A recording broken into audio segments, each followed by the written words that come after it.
the impacts of insect extinctions, and various other ones. And so scientists have done their part through scientific papers to communicate that these climate and ecological emergencies are a very real threat to life on this planet, including humans. Next, please. The issue is that these scientific warnings are based on a sort of unspoken assumption about how political change works. We just have this assumption that if we provide the evidence, then our leaders will use that evidence to make wise decisions for the benefit of society. But this fundamentally misunderstands how political change happens, because governments don't base their decisions on science. Governmental decisions are influenced primarily by corporate lobbying. And in the case of climate change, we see this very, very clearly. The science has been clear for 4 decades or so, and yet the action has not been forthcoming because it has been forestalled by corporate lobbying from the fossil fuel industries, amongst others. So these data here from opensecrets.org show that just in the last year, in 2020, the oil and gas industry spent $138 million in political contributions in the USA, and the further $110 million on lobbying. This, of course, is just one country, the USA, and this is just the oil and gas sector. It doesn't include coal, it doesn't include agribusiness, aviation lobbying, automobile industries. And it reflects what George Monbiot refers to as the pollution paradox. The more dirty the industry is, the more it has to spend on lobbying governments to avoid being legislated out of existence. So governments end up governing for the very dirtiest industries. So we know that science isn't influencing governmental decision-making because they are listening to corporate lobbying. The other thing that governments listen to is the public. But fossil fuel industries have also spent extraordinary amounts of money on a climate denialism industry that has been designed to create doubt about the science, to prevent public clamor for the sustainability transitions that we urgently need to embark on. So this paper from Robert Briller shows that from 2003 to 2010, climate change counter-movement organizations received $900 million a year on average from conservative foundations, including many financed by the fossil fuel industries. This isn't just an anti-climate change movement. This is an anti-science movement. It threatens the very core of what we do as academics. It seeks to discredit what we do and our entire field.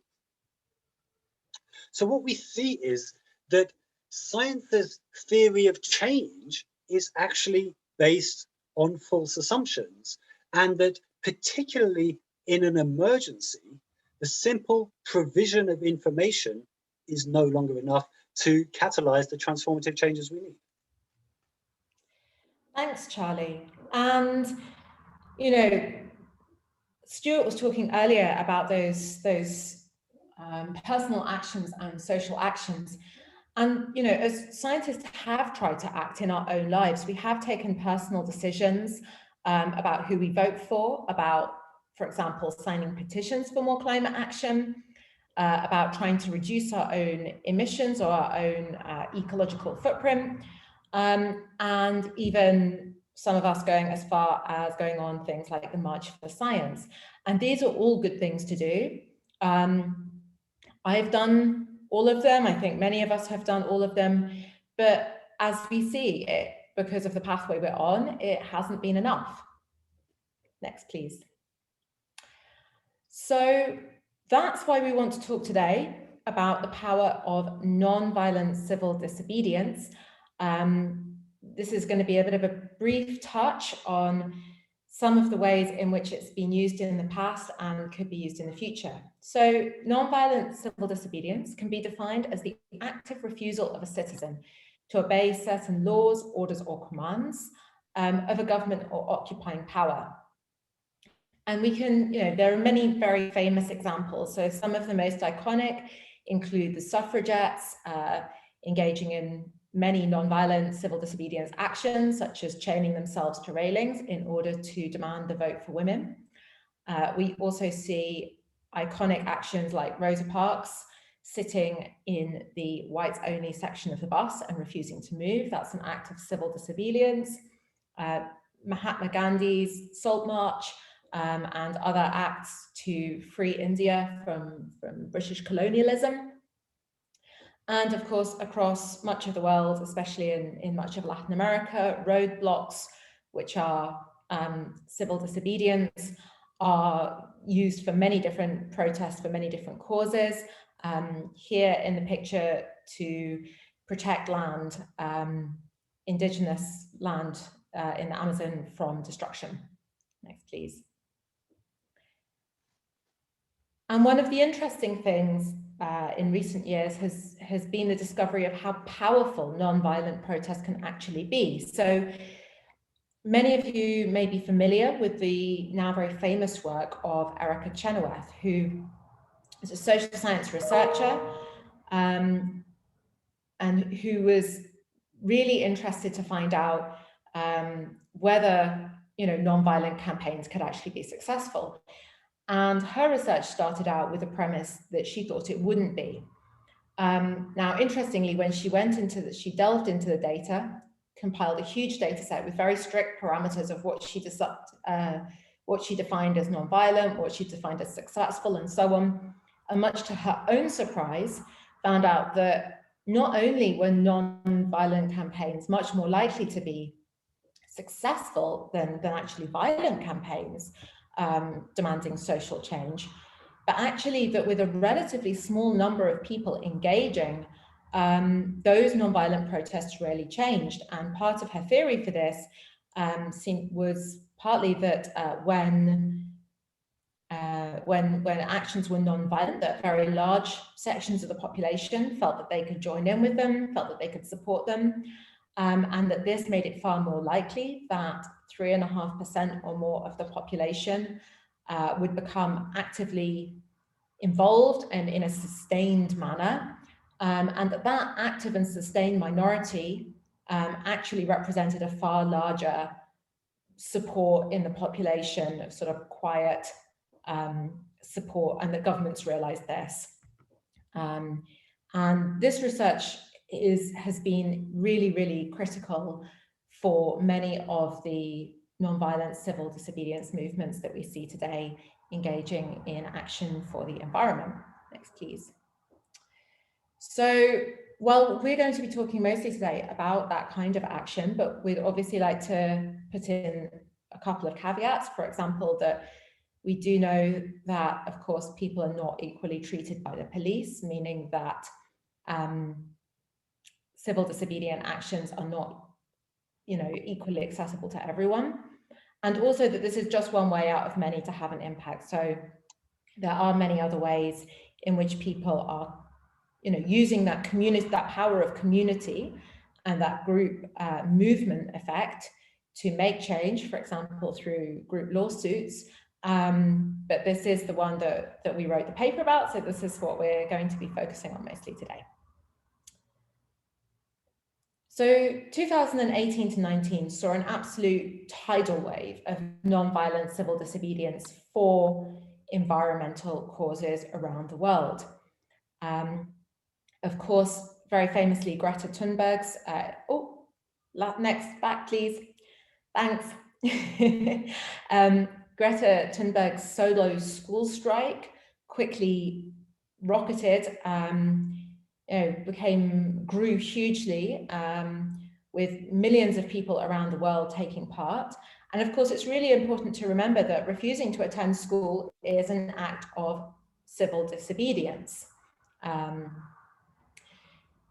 it was incredible how global this movement became. Furthermore, Extinction Rebellion took many different non-violent civil disobedience actions, such as blocking roads and gluing themselves to many different things, different corporations and different government buildings and so on, causing disruption in various different ways without violence. Next, please. And we saw that this did actually have an impact. So of course it hasn't turned around the entire ship yet, but it was notable how quickly after those movements began and really took off, started to engage a lot of people, that there did start to be unprecedented levels of political and media interest and also public concern. So for example, the first ever UK climate debate by climate leaders ahead of the election. The environment in general rose to be the third highest issue that British people were concerned about very rapidly after the London Extinction Rebellion protests. We've heard a bit about this declaring public climate emergencies, but you know, this really did start to kick off with protests around the world, and also that increasingly we saw even the typically more resistant right-wing press. So for example, here The Express, with headlines saying, "Join our Green Britain Revolution," which I think would be a fairly unthinkable headline just a couple of years ago. So I think and so it was, yes, please, thank you. It was at the beginning, it was partway through this that we started to have the idea about writing a scientific paper about this and about why we thought scientists particularly should get engaged in these public popular movements. So one of the things that both of us noticed was that both of us became involved, particularly with Extinction Rebellion, but also with Fridays for Future, and was surprised to notice that there were not very many of our colleagues doing the same. And we had various sort of theories as to why that could possibly be. And one thing we did feel was that we wanted to try to encourage our colleagues, our peers, to become involved, addressing their concerns, but not necessarily just through a blog post or a popular media article. We wanted to speak to scientists in the language of scientists. So we wanted to encourage and enthuse our colleagues to get involved in these movements, but using the medium of a scientific paper.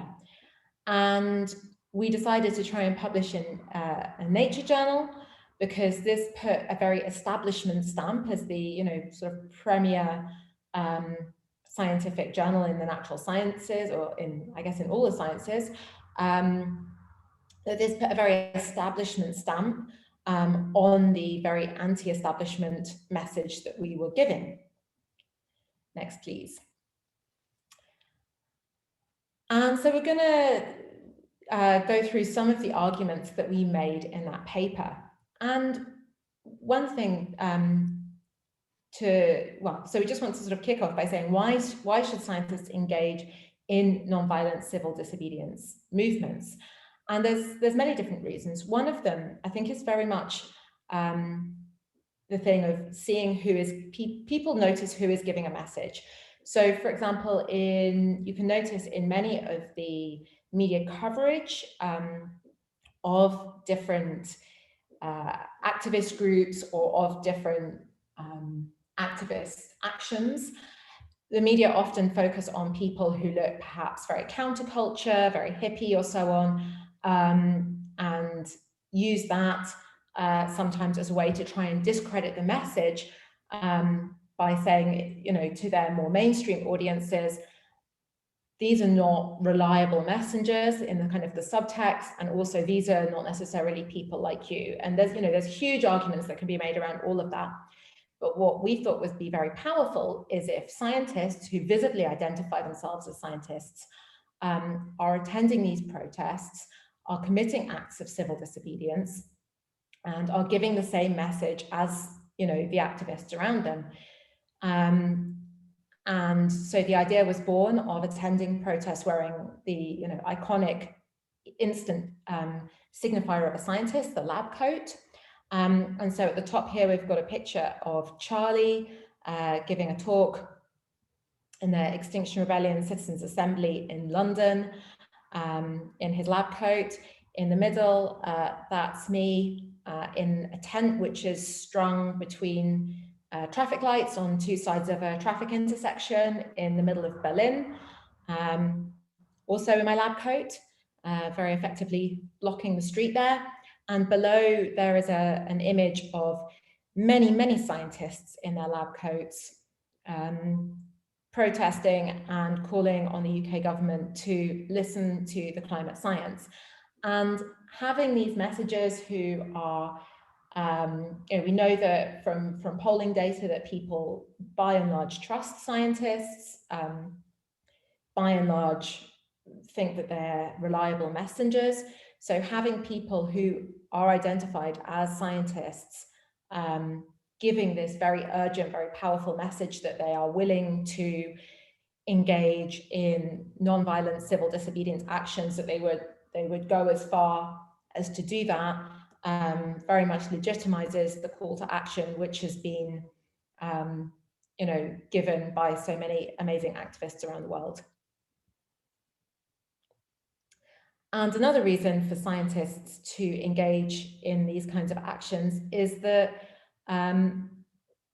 many scientists will find it more easy to access platforms that might be harder for other activists to reach. So, for example, radio programs, TV programs, and newspapers may be more willing to give space for a scientist to speak about you know, climate and ecological emergency, and even to say that they are engaging in non-violent civil disobedience, than perhaps they would be for other activists. And that's not necessarily fair, but it's a way that scientists can use the knowledge that they have, but also the platforms that are available to them to help and support and amplify the message of other activists. So over to Charlie. So as Claire's demonstrated really well, scientists have opportunities and we have a voice to you know, take some actions and show leadership. But I think we also have a moral obligation to do so, as those that have the those who are privileged to have the greatest knowledge, the greatest understandings of just how bad things are. I think that does, as Einstein says, give us a moral obligation to show leadership. We really should be at the forefront of these movements. But there are a bunch of other reasons too. I think, you know, so Claire talked about the messenger effect, but I think that there's a flip side to that, an equally important flip side to that, which is the risk of scientists not taking action. We spend our lives warning the world that this is an emergency and urgent change is needed. If we don't visibly take actions ourselves, make sacrifices ourselves, then we are sending a clear message that actually things aren't that urgent after all. If I'm going to concentrate on boshing out my next paper, then how important can things really be? So I think we have a duty to walk the walk as well as talk the talk, and that amplifies our messenger effect.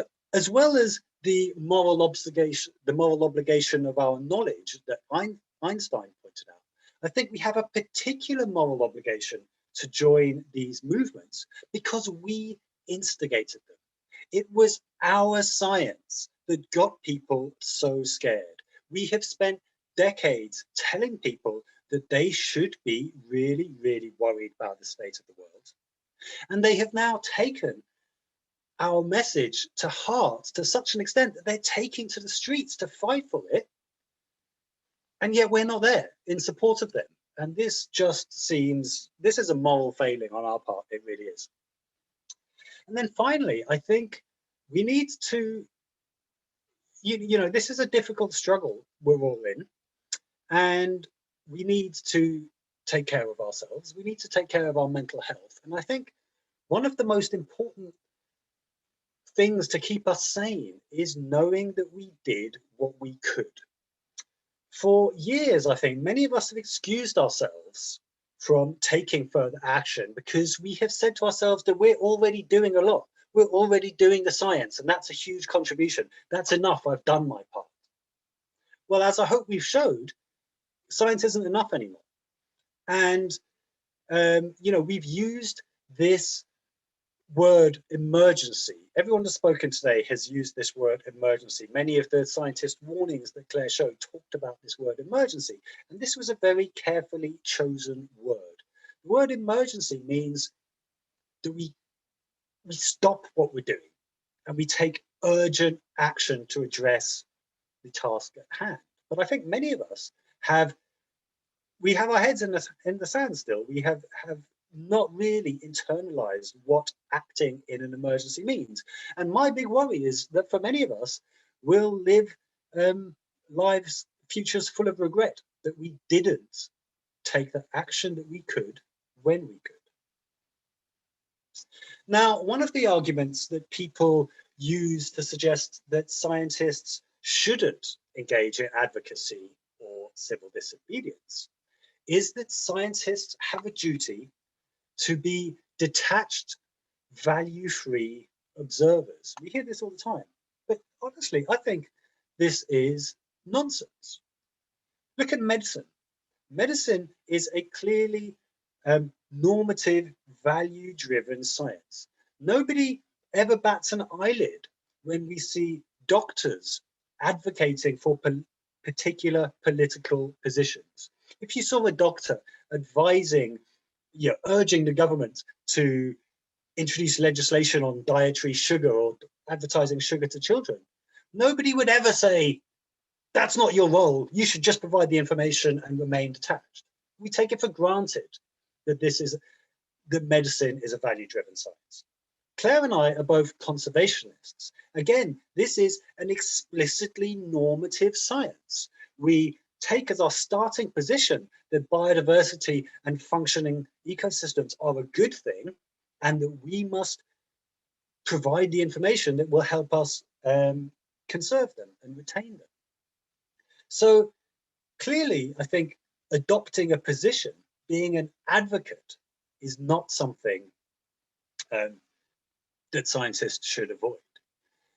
Of course, taking direct action, moving from advocacy to activism, is a further step. And there's actually very little social science research showing us what the public think of scientific engagement in activism. But there is an emerging body of research on the impacts of engagement in advocacy by scientists. And this tends to show that actually the general public do not lose respect for, or lose trust for, or lose confidence in scientists that engage in advocacy.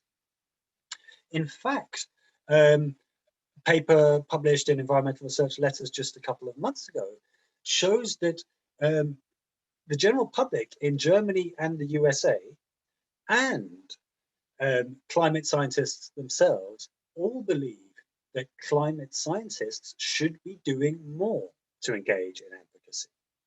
They don't express support for engagement in civil disobedience, but as I said, we have very little research to show either way.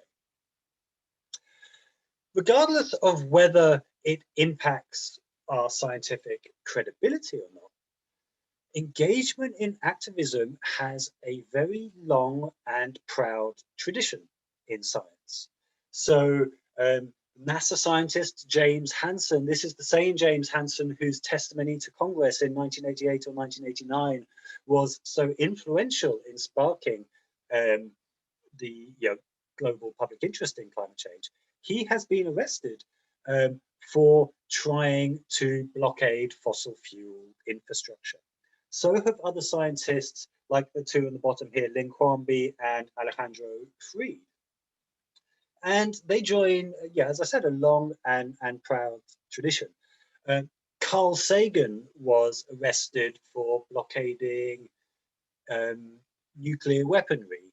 Noam Chomsky has been arrested multiple times. And you know, there are, the list is a long one. Of course, engaging in civil disobedience doesn't, or supporting civil disobedience movements doesn't mean having to place yourself in an arrestable position. Many activists do, and they volunteer to do so as a deliberate and purposeful act. Last week, I was arrested for criminal damage for pasting scientific papers on the officers of Rupert Murdoch's News Corp, partially in protest at the denialism of his industry, but partially also as to set an example. And this was as part of a global scientist rebellion, which I'll tell you about in a moment. Of course, we recognize that many, and indeed most scientists, are not in a position to offer themselves up for arrests, but they can still contribute to these movements in a huge range of ways. Perhaps the most important is to publicly offer support for them and endorse them. But we can also offer scientific support for these movements to ensure that they remain grounded in the most up-to-date and the most reliable evidence. We can join them and contribute to organization, contribute to planning, contribute to logistics. Extinction and Rebellion in particular is quite a holistic movement and involves a lot more than public actions. So whatever your skills, whatever your interests, there is a role for you in this rebellion, whether it be creating artwork, whether it be taking care of the well-being of your fellow activists, which is something we place a lot of emphasis on. Perhaps you just want to show your appreciation for the people blocking the roads by baking a cake for them and sending it down to them. We can take part in media work, helping either as spokespeople or helping craft press releases. And of course, there are many public actions we can take, including forms of civil disobedience, which do not carry a risk of arrest. There's a scholar of activist movements, nonviolent civil disobedience movements, called Gene Sharp, has compiled this list of 198 methods of nonviolent action, many of which are particularly pertinent to scientists. So as I said, as I mentioned, last week was the International Scientist Rebellion, and one action that many scientists took part in was simply pasting scientific papers to the windows of institutions that are not acting as if it's an emergency. We can withdraw our support from institutions that aren't acting as if it's an emergency. Claire's definition talked about civil disobedience as being something done against a government, but we can be disobedient to our employers or others. If you act as an external examiner that is for an organization, an institution that is refusing to divest from fossil fuels, well, then you can withdraw your support, go on strike from being an external examiner and tell them precisely why. We can engage in educational disobedience for those of us that lecture. So instead of, or in addition to your normal curriculum, you can speak to your students about the need for disobedience. Many scientists who weren't able to take action last week took part in solidarity hunger strikes. You can do banner drops in public places, mock awards. For me, as a conservationist and a lover of biodiversity, one of the most powerful pieces of activism I've ever seen is Extinction Rebellion's mock funerals for extinct species. We can take part in performance art. This background picture here shows 4 of my friends from Extinction Rebellion in Norwich, who have dressed up as cleaning ladies to clean the outside of Barclays Bank, which is the Europe's biggest funder of fossil fuels. You can be arrested for pasting a paper to a bank, but I don't think you can be arrested for cleaning it. So there are all sorts of creative forms of civil disobedience that we can take. And if we take these as scientists rather than as simple citizens, then the power of these is, of course, hugely increased. So how do we, as individual academics, move from publications to public actions? Well, firstly, I think we simply need to act like it's an emergency. We really need to internalize this word and act as if the truth is real, because it is. As Greta says, we need to act as if our house is on fire. Of course, our power is greatly magnified if we don't act alone, but if we act as a group. So, and there are a number of groups that we can join. Stuart, like us, is also a member of Scientists for Extinction Rebellion. I mentioned the Scientist Rebellion. This collage on the right is pictures from Scientist Rebellion last week. We had over 100 scientists from 14 countries took part. There's also the organization Scientists for Future, which, like Scientists for Extinction Rebellion, exists to ensure a solid scientific grounding for popular climate movements. And perhaps the simplest thing we can all do is speak to people and encourage our colleagues. Make it clear why we support non-violent civil disobedience and why we believe the actions of these movements are justified. And I think that's it. So thank you very much. And we both very much look forward to taking your questions. Thank you. Thank you. Great. Brilliant, inspiring and critical talk, Claire and Charlie. And I certainly feel myself that no matter how many years we've been doing this, no matter how much data we look at, we need to tell each other this message continually, because it's so easy to become normalized when we're surrounded by it all the time. So thank you for doing that service for us today and reminding us of all of the actions that we can take to be driving this agenda and the solutions forward. So we have a number of questions that have come into the chat, and we'll try and get round to as many as possible. Apologies if we don't manage to get to your question. But the first question that came through was from Ben Dominicus. Ben, I don't know if you are able to air your question yourself, if you have access to audio.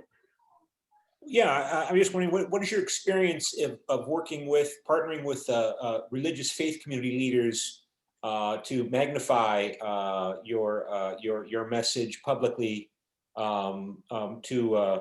Because of course, at least for a lot of Americans, there's this tendency to juxtapose in opposition science and religion. Francis Collins, by the way, who's head, I think, of the National Institute of Health, Dr. Fauci's boss, is known also to be an evangelical Christian, and he's a strong, obviously, advocate for COVID vaccine support. So, I mean, and of course, I think about the Pope and his Laudato Si statement about how climate activism is useful. What has been your experience in working with in civil action, faith community leaders, clergy, and others in getting this message across? Thank you. Hi, yeah, so really, really great question. I would say that personally, that's not something that I have been particularly involved with. So I've taken specific roles within activism, and that was not one of them, partly because I currently live in a country where I'm not fluent in the language, which makes it a bit more difficult for me to engage in that. However, I do have friends who have been very, very active in that. So one of my very good friends is Argentinian, and in his community, very, very conservative religious community in Mendoza in Argentina, they were actually, he was trying to work against fracking. So this was destroying the water supply in their area. And essentially he went and worked, you know, he found it very easy to engage with the faith and community leaders because he didn't come to it, although he is a scientist, he didn't come to it with a message saying that he was a scientist. He came to it with a message saying the water's being polluted, the water's being destroyed, we need to unite. And that was extremely successful. The religious leaders in that case did mobilize with him. And very similarly, actually, again, he recently went to Ireland, where he met the Pope, where they were protesting against the against the building of LNG terminals, so for liquefied natural gas being shipped over from US and Argentina. And again, didn't focus on science versus religion. None of that. Emphasized that the frack gas was harming communities in the global south. Of course, the Pope is also Argentinian, which probably helps. But with that message of unity, with that message of we need to avoid damage, with that message, he's had extremely positive experiences. So that's great. Sorry, yeah. Carry on. No, okay. Please. I don't know if Charlie's got anything to add to that. Well, maybe I was wondering if I could put another question to you, Charlie, just so we can get a few more there. Is that okay, or did you have something urgent to add? No. Great, yeah, thank you. Also to say, I've worked with religious communities over the years and also found them very supportive, I agree. Okay, so we now have Adam Siemens, who otherwise known as 195065. Adam, would you like to pose your question perhaps to Charlie? Sure. Thank you very much. I'm currently based in Bolivia and en route to down east Maine in 2 weeks to make a move. Yes, so my question is just, I've also had an opportunity to work a fair amount with natural scientists in particular, encouraging them toward leadership. I was curious which segments of the scientific community have both of you found have been most receptive, and which ones have you found to be least receptive?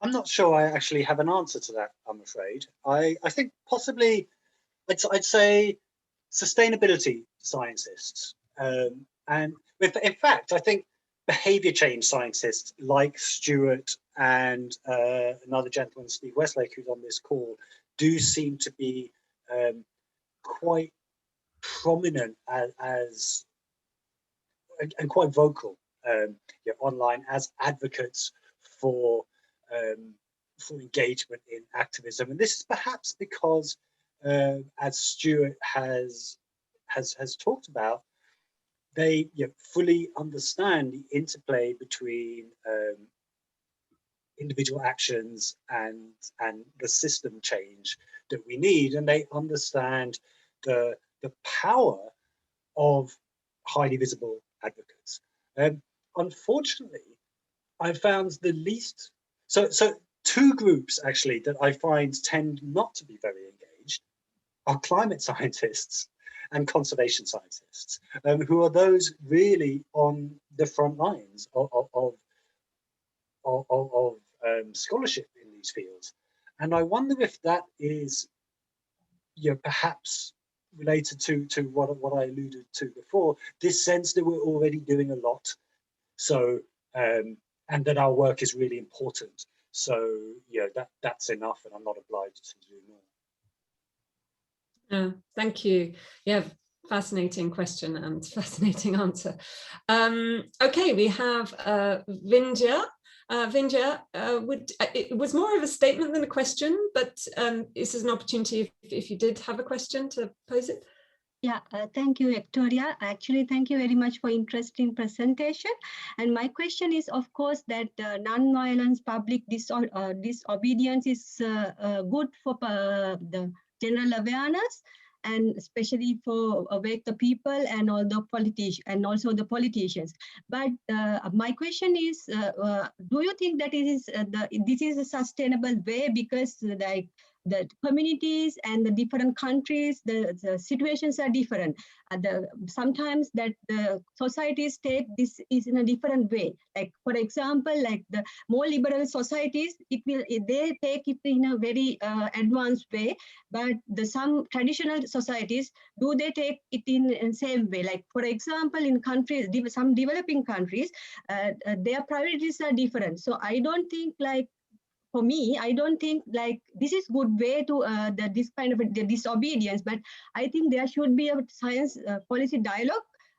Like scientists' role is to have develop a kind of developing that kind of a dialogue between the politicians. So then policymakers will take the action. So what do you think about that?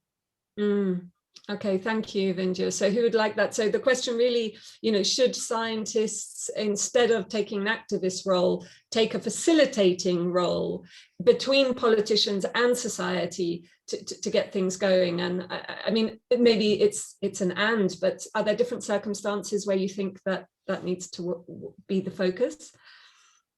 If I may, very briefly, I don't know if Charlie has anything as well on this.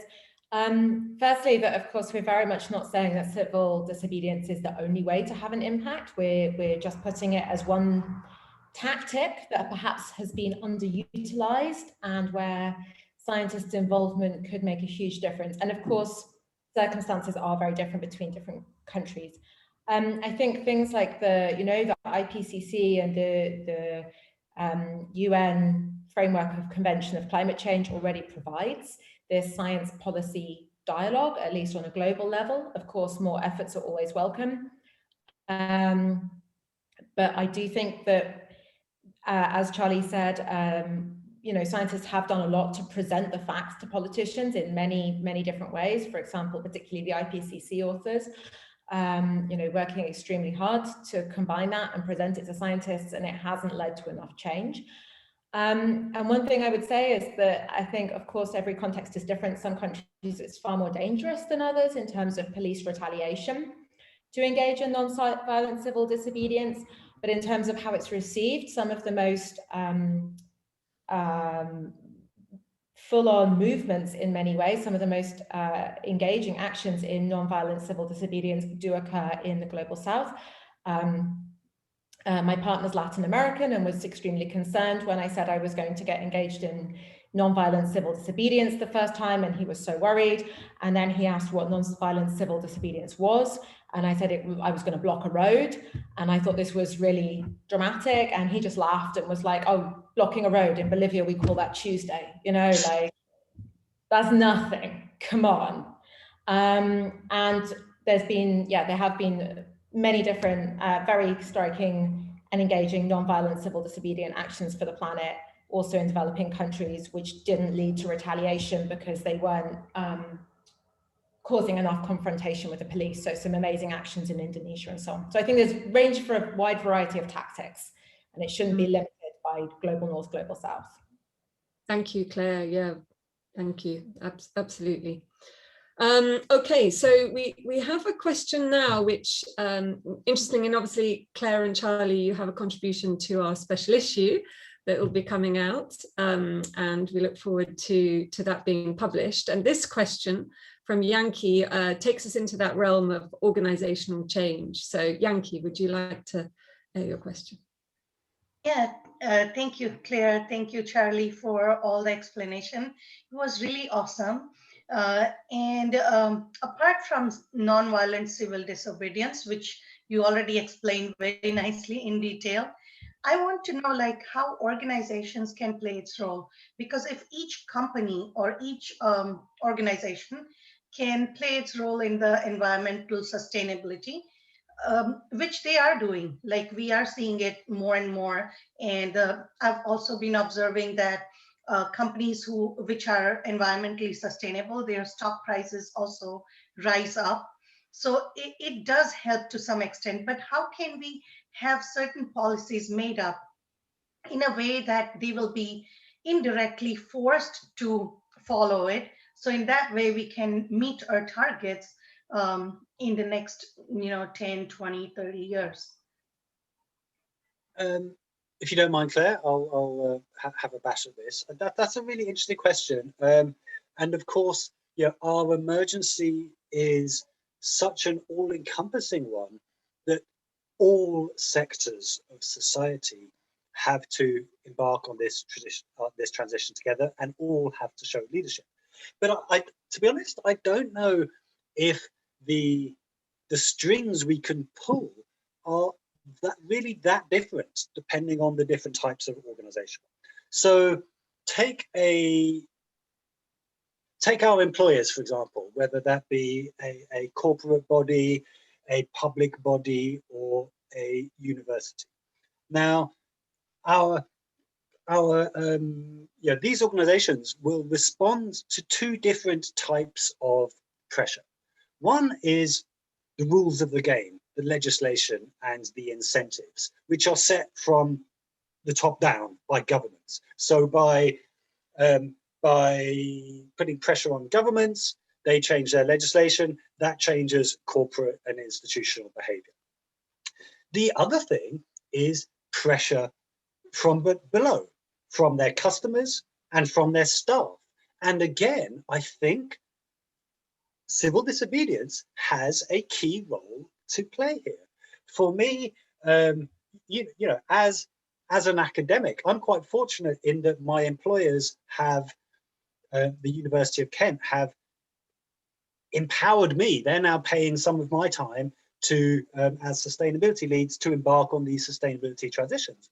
But if they hadn't, I would engage in civil disobedience against my employers. I would make it clear that their behavior is not adequate, and they are not acting like I would like the place where I work to act. And of course, this is perfectly normal.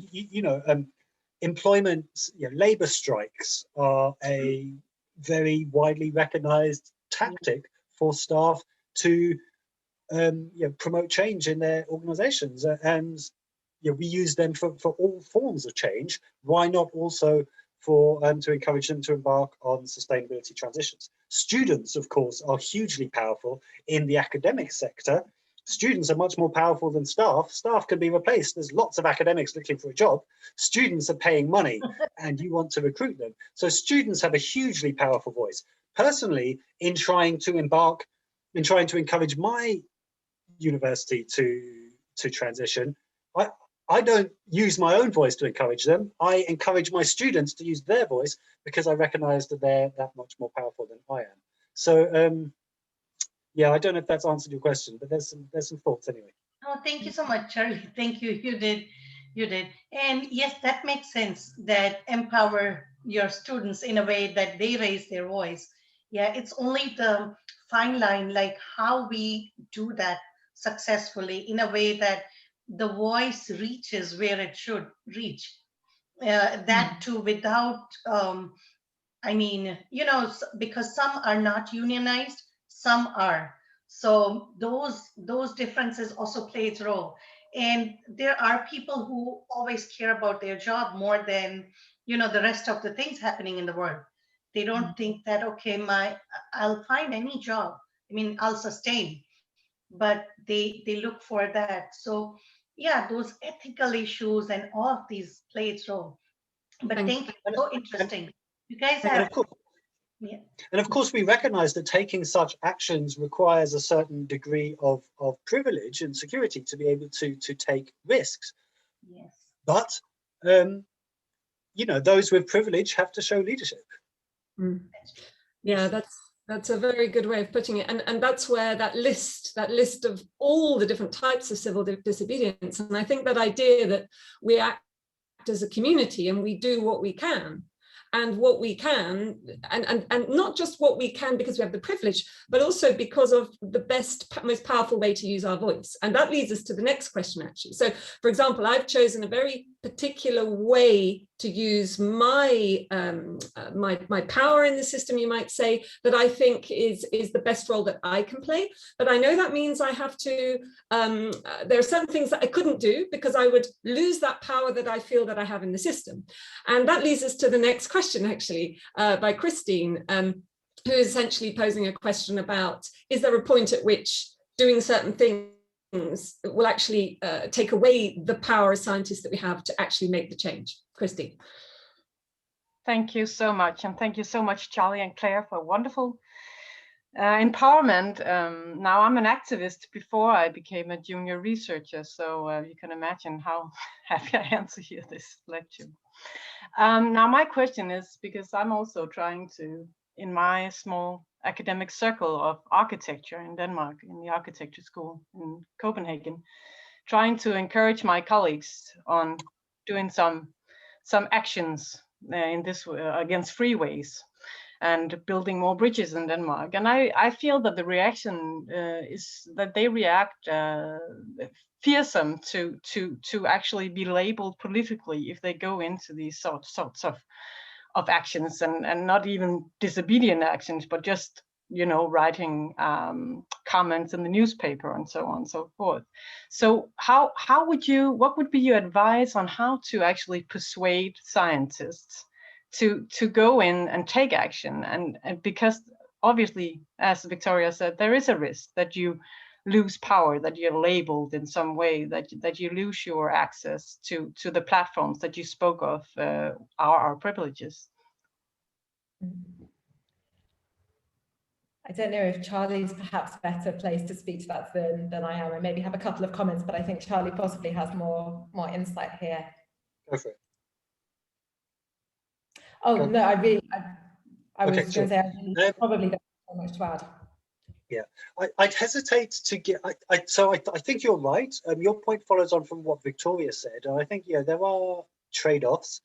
You know, for example, with me, as well as my activism, I've been quite involved in a piece of legislation, a draft legislation in the UK called the Climate and Ecological Emergency Bill, and I was a bit of a sort of public face of that bill. Since getting arrested last week, I've stepped back. I've been asked to step back from that because, you know, it's conservative politicians that we're trying to engage. So you're right that there are risks and trade-offs.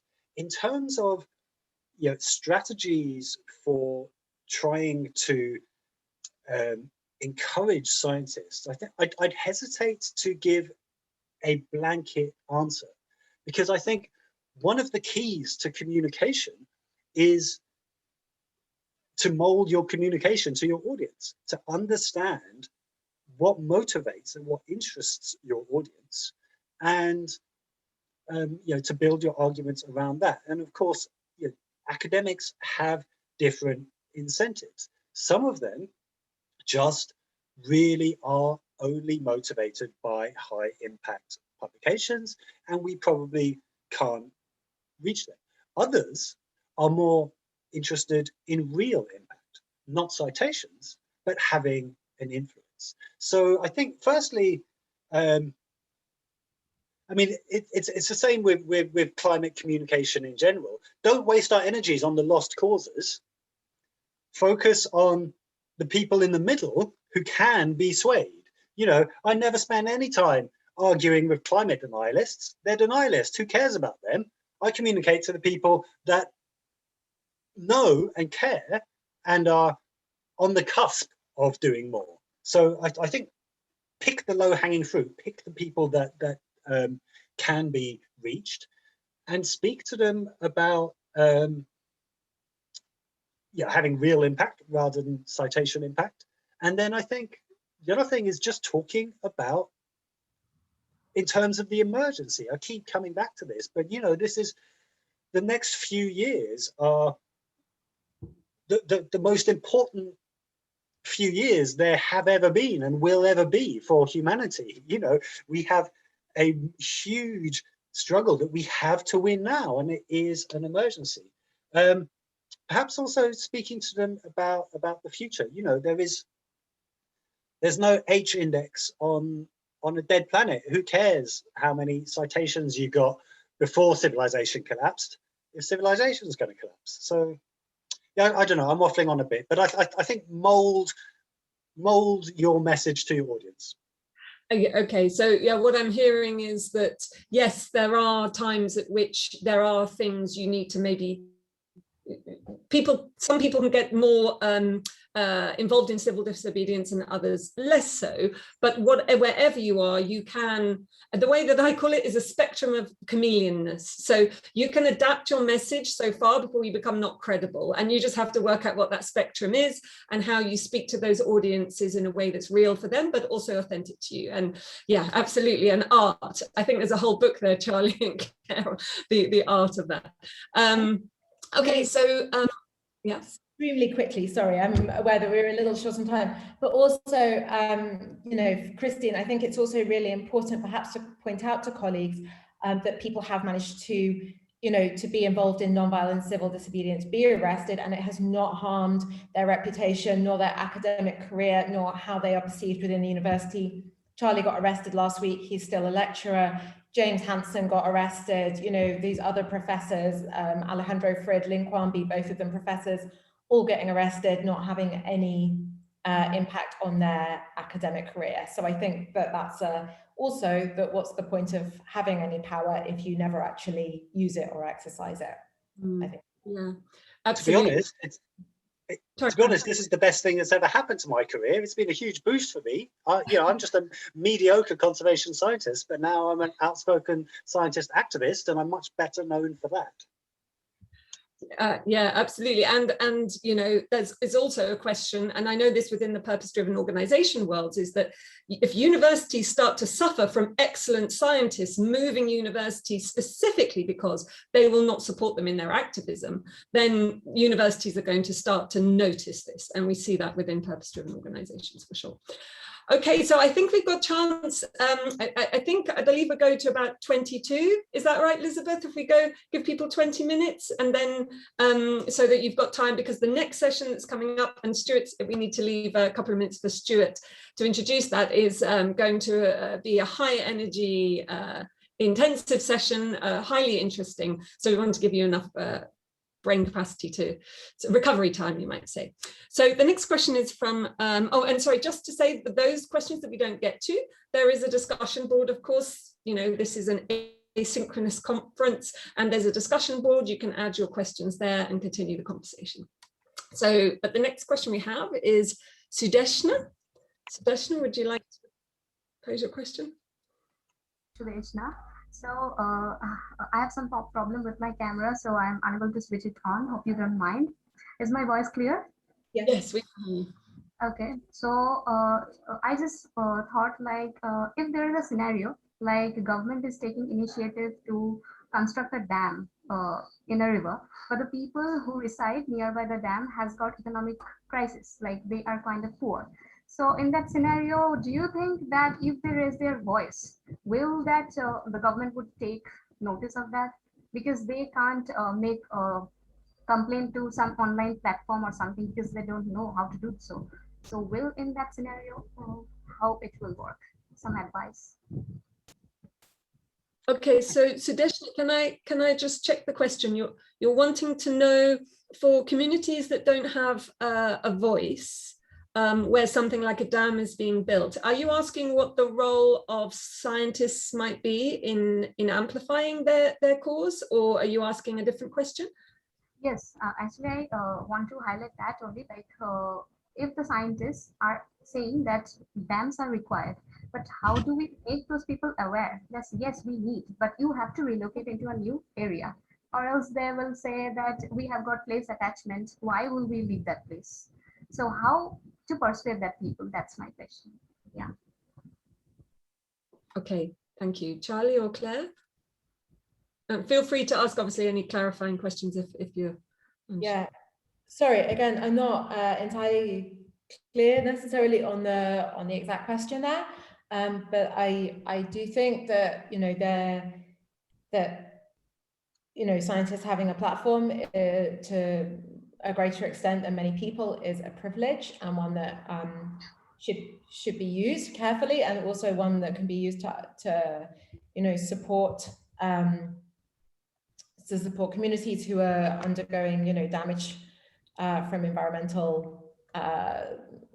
environmentally damaging constructions and so on. So again, I'm not entirely clear what the question is there, but I do think that, for example, if there are communities who are facing huge damages from ecologically destructive projects, then I do think it can be very appropriate for scientists to be involved and to try and help those people and uplift their voice. Okay, thank you. And Sudeshna, please feel free to put something on the discussion board if you have further things you would like to look into. Thank you.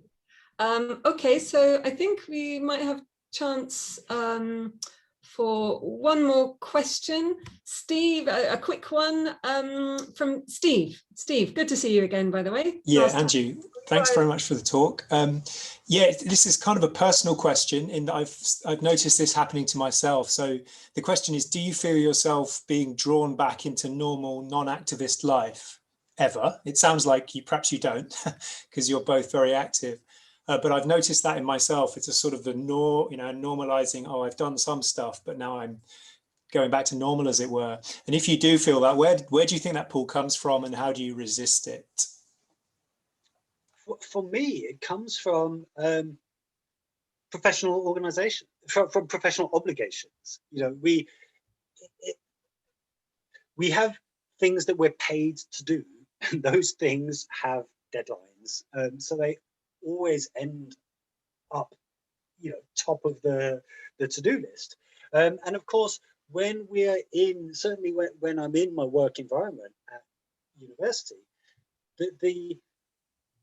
the whole sort of atmosphere and sort of unspoken incentive structures are all focusing on other things. These, actually quite trivial things about, getting the marking done and being on this committee and getting that funding application in and all this. So I think, to me, I sort of have a daytime and a nighttime.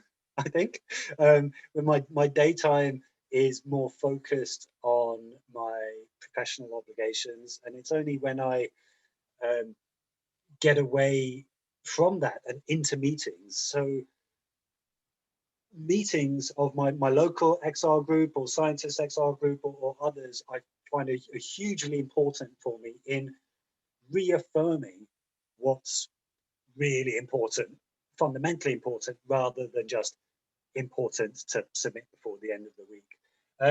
But yeah, I pretty much find I have a professional life and a personal life.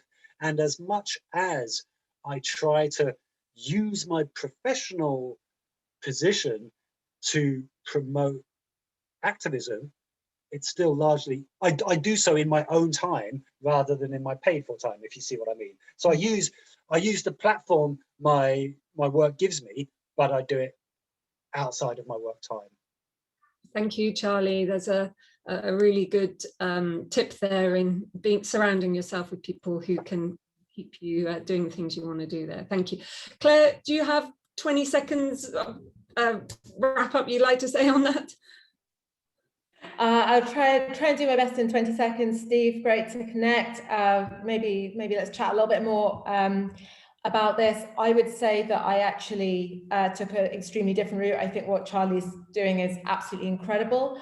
For me, I found that was really, really intense, and have probably more aligned my employment choices to be much closer to activism. And then for me, that pull to come back into non-activist life comes from my own mental health. So I actually wanted for myself, personally, I wanted more free time to pursue other interests, basically to not think about it all the time. So I probably now do the opposite to Charlie, and that my 9 to 5 is extremely engaged with the sharp end of climate impacts. And then I like to switch it off. So I've just done it a very different way, but that's not the academic route. Okay, so thank you, Claire. Balance being the important word there.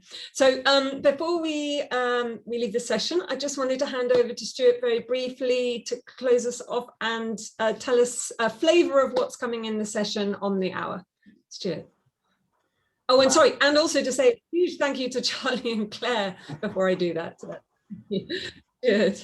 Well, first of all, thank you so much to Charlie and Claire. We can't give you a live round of applause without all the windows going all over the place, but there's the little reaction button if you want to do a virtual. I mean, I think that was fascinating. There were so many things you said there. No H index on a dead planet is something I think I'll remember, as well as, you know, questioning science's own sort of theory of change. So thank you so much. A really engaging, brilliant talk, and I think you've inspired a lot of people.